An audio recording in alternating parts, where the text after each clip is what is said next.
In Exodus chapter 10, you see God telling Moses really part of why he's doing what he's doing. Look at this in chapter 10, verse 1 and 2. The Lord said to Moses, "Go into Pharaoh, for I have hardened his heart and the heart of his servants, that I may show these signs of mine among them, and that you may tell in the hearing of your son and of your grandson that I have dealt harshly with the Egyptian, and what signs I have done among them, that you may know that I am the Lord." You know, God was not ashamed to deal graciously, nor was he ashamed to deal harshly. And he says to Moses, I have hardened his heart, Pharaoh's heart. I have hardened the hearts of his servants. They're not going to let you go, but I am going to get you out of there anyway. And then he says this. He says, I'm doing this so that you may tell in the hearing of your son and of your grandson how I dealt with the Egyptians and what signs I have done.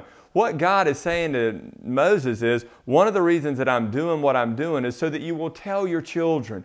You know, I know that we like to call Christianity a personal relationship with Jesus, and in one sense it is, because God by His Spirit personally indwells all who have trusted Christ for their salvation. But we need to be careful that we don't keep this faith personally to ourselves. We've been called to pass it on. We've been called to pass it to our children so that they would pass it to their children. We've been called and commissioned in the Great Commission to go into all the world and preach the gospel to every nation. Although it is personal in that God in His grace and mercy has revealed Himself to us, now that we have seen His grace and we've experienced His mercy, we've been called to take it to other people. Although it is personal, do not keep it to yourself. Tell it to your children, to your grandchildren, and to everybody God puts within your midst.